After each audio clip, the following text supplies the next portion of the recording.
नमस्कार मित्रांनो, रियाज किचनमध्ये आपले स्वागत आहे. आज आपण बनवणार आहोत कुरकुरीत अशी आळू वडी. इथे मी काय घेतलेले आहेत, फ्रेश आळूची पानं, त्यानंतर एका प्लेटमध्ये बेसन घेतलेलं आहे आणि थोडंसं मी तांदूळचं पीठ पण टाकलेलं आहे वरून.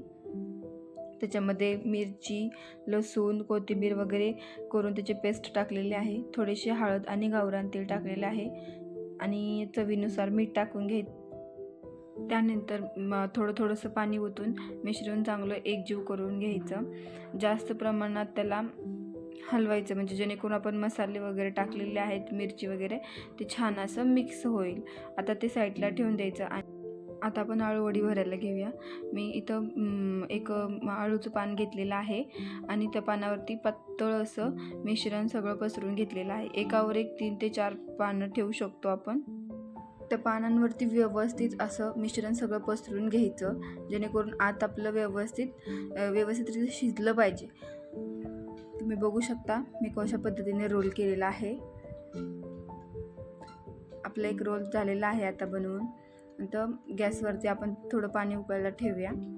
पाणी उकळल्यानंतर आपण एका होल असलेल्या चाळणीमध्ये ठेवून द्यायचे, कारण वाफवरती आपले रोल एक छान असे शिजले पाहिजेत.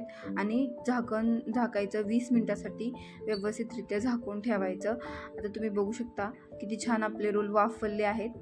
वाफवल्यानंतर आपण चाकूच्या साहाय्याने चेक करूया.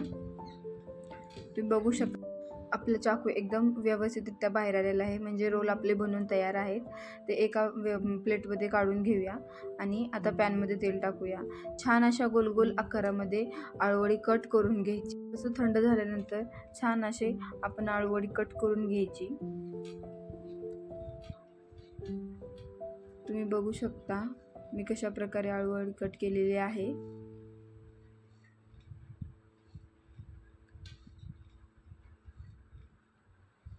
आळूवडी कट केल्यानंतर आता आपण पॅनमध्ये तेल गरम झालेलं आहे, त्याच्यामध्ये आपण तळण्यासाठी टाकूया. 5 ते 10 मिनटं छान असं मंद आचेवरती कुरकुरीत होईपर्यंत आळूवडी भाजून घ्यायची. आपली आळूवडी तर बनवून तयार आहे. नवीन रेसिपीसाठी रियाज किचनला लाईक, शेअर आणि फॉलो करा. धन्यवाद.